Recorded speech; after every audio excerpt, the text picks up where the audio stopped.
अपनी विशुद्ध और सात्विक भावना से उत्प्रोत हो जाए, यही हमारी भावना है प्रत्येक जगह जाने का, और यहाँ भी आने का वही उद्देश्य है।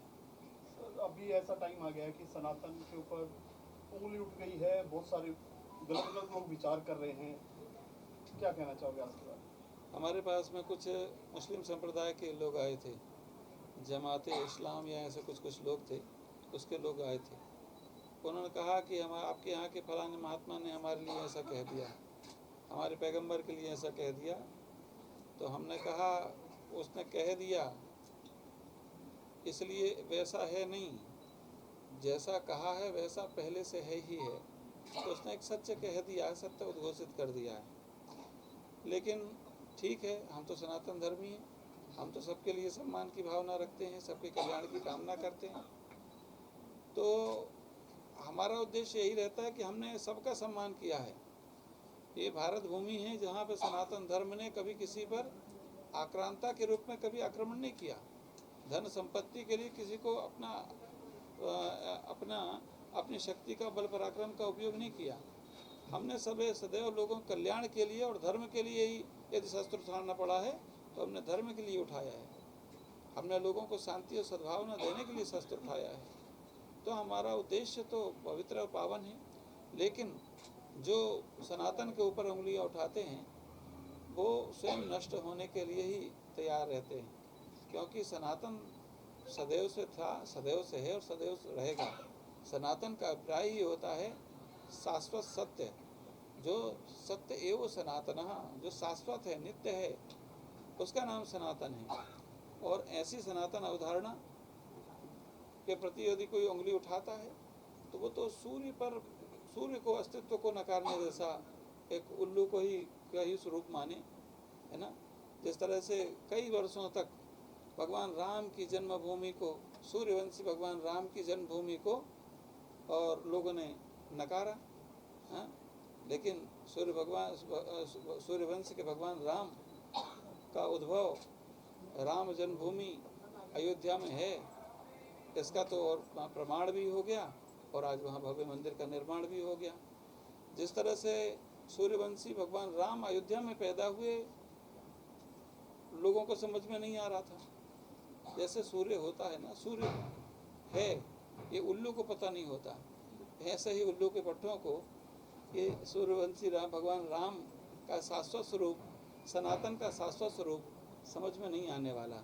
सनातन को समझने के लिए बुद्धि चाहिए, और गोमांस खाने वाला व्यक्ति, गौ माता की हत्या करने वाला व्यक्ति कितनी बुद्धि धारण करेगा, जो सनातन को समझ पाए।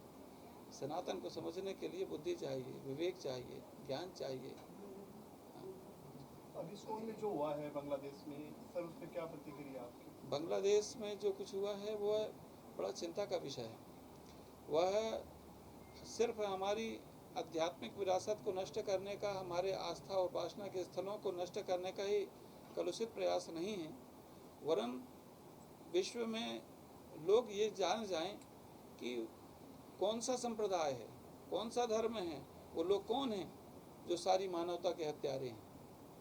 वो सारे विश्व के लोगों को समझने के लिए, आँख खोलने के लिए वो एक घटना है जो हजारों हजारों हिंदुओं की वहाँ पर एक दुर्गति की गई है मुस्लिम संप्रदाय के लोगों के द्वारा। हमारे उपासना के स्थलों को तोड़ा गया है, आस्था के स्थलों को तोड़ा गया है। लेकिन समझने जैसा भारत के लोगों के लिए भी है कि भारत की सरकार को भी समझना पड़ेगा कि जो वहाँ पर इस तरह का उपद्रव कर सकते हैं, वो भारत के अंदर में यदि प्रवेश कर रहे हैं ऐसे बांग्लादेशी, ऐसे रोहिंग्या, तो हमारे देश की क्या स्थिति करेंगे। जब वो अपने देश में अराजकता का वातावरण फैलाए हुए हैं तो हमारे देश में तो शांति करेंगे नहीं। तो भारत की सरकार को चाहिए कि एक तो वहाँ की जो हमारे हिंदू भाई हैं उनको सुरक्षित रखने की जिम्मेदारी ले, साथ ही साथ में जो CAA का जो कानून है, NRC का जो कानून है, वह सख्ती से पालन हो, और जो पड़ोसी देश में हमारे हिंदू भाई हैं उनको सुरक्षित संरक्षित रूप में यहाँ पर लेकर के आया जाए।